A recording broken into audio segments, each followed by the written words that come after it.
Hi guys, Goinggreenmom here, and today I want to talk to you a little bit about doing a circadian rhythm reset. Is there a right or wrong way to do this? I don't know. This is just what I have found works for me. I typically try to take a week each spring and fall, usually around the equinox, to do this, mainly out of convenience. If you try and wait too close to the solstices, it's either a really long day or a really short day.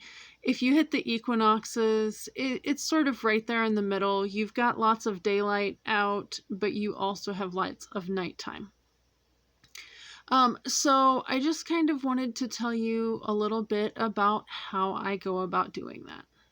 So let's start with your devices. Typically, if you go up into your sort of menu thing, and I don't know how to do this on iPhones, guys. I am sorry. I am not an Apple person. I like to eat them.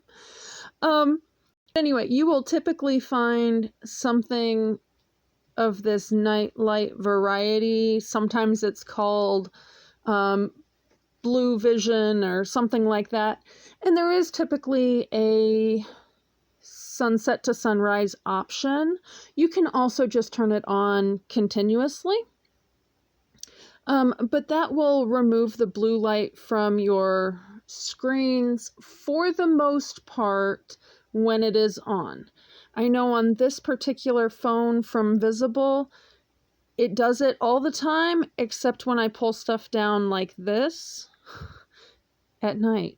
I don't know why it doesn't do it on that particular screen, but it'll kind of overlay that color change on anything else. And then the other place you can go, like if you're watching videos and stuff, you can go into your settings. Typically there is there it is. It is dark theme. And you can turn that on. And that keeps the bright lights out of your face at night. For the most part, which is also helpful in not waking you up more. So you know that I change all of my devices so that they filter the blue light. There are some other things that I do that help with this process. So in case you hadn't noticed, I am in Lamplight when I was shooting the intro for this video. And I just use the old style oil lamps with a wick and a hurricane glass to protect the flame. I do have issues with candles most of the time. Definitely anything scented is a chemical problem. But then a lot of times they also have chemicals in the wicks and things. So I don't use candles. My kids do occasionally, unfortunately. And you guys, I know I'm going to get comments, oh, well, I use soy or I use this or that. In all honesty, I made soy candles for a good 6 or 7 years. I sold soy candles. And I can tell you that even though they are quote unquote natural, they are heavily processed. It does affect your hormones, especially if you've got your hands in the wax at all, but even just being in the air, it also affects. So please be very careful. As long as you've got a natural wick, I would say beeswax candles are probably fine. So get a cotton wick, and if it has a core, it needs to be paper rather than a metal. But otherwise, I would avoid candles. I do just use the oil lamps. I don't know why the oil does not bother me, but something about that seems to be fine. It's kind of like pumping gas. That also doesn't bother me. Whereas a lot of the chemicals that have not been around for decades and decades, typically they do. So why that is, I'm not sure, but that's just what it is. Now, I'm using Lamplight. Typically, I don't use any electric lighting when I am trying to do this reset because they don't typically have the blue light filtered out, even if they're not like tied into the grid. So there are a couple of exceptions to that, and that is when it is not safe to use a flame. So if I need to go to the bathroom and I need light to do that, there's nowhere to safely set an oil lamp. So I just don't do it. I will turn on the flashlight on my phone, and I will face it away from me so that I'm not getting the light directly in my face, but it is sort of ambiently lighting up the room. The same thing if I go in my closet. Obviously there's lots of flammable materials in a closet.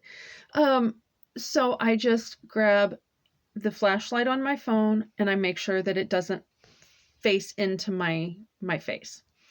Now, on the oil lamps, I do have a couple of tricks to make that more effective. So let's get into that.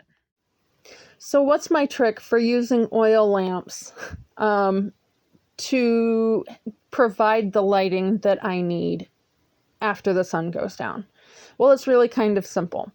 I have 2 oil lamps and they live here on top of the microwave in front of this bowl. It was a popcorn bowl that I inherited from my dad. And it's nice and shiny if you can't tell from the glare. But it reflects light from those 2 oil lamps back out into the room. And because it's a bowl shape, it will actually kind of throw that light around the room as well. And that typically gives me plenty of light to do what I need to do in the space, whether that's feeding the cats, finishing up cooking supper, or whatever I need to do. The one thing it doesn't exactly provide enough light for is if I need to read or finish a project like that at the table. And if that's the case, I have a 3rd oil lamp that sits on the counter just sort of beside or just slightly behind me.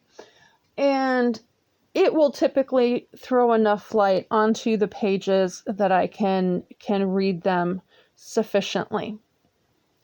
If I do happen to need a little bit more light than that, like say I'm going to read a book or something until I get tired, I will actually, Instant Pot to the rescue, move my Instant Pot to that counter.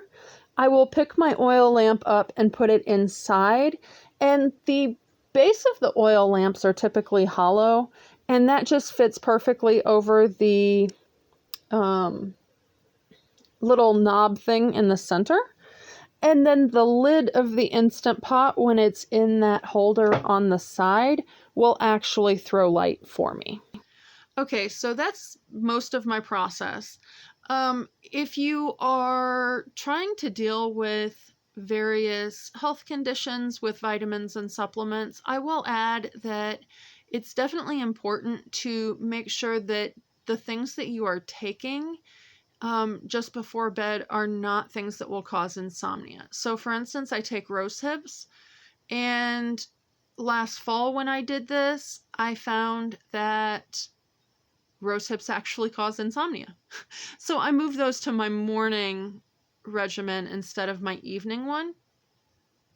And then I have my oil lamps, and I'll just, when the kids go to their dads, I'll start using those on a Saturday, and until I get to the time I want to be going to bed, that I'm actually getting tired.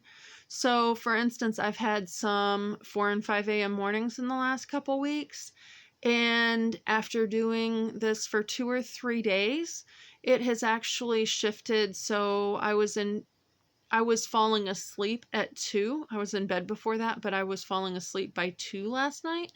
And then I imagine it will take another couple of days and I will have it back up at midnight that I am ready to fall asleep.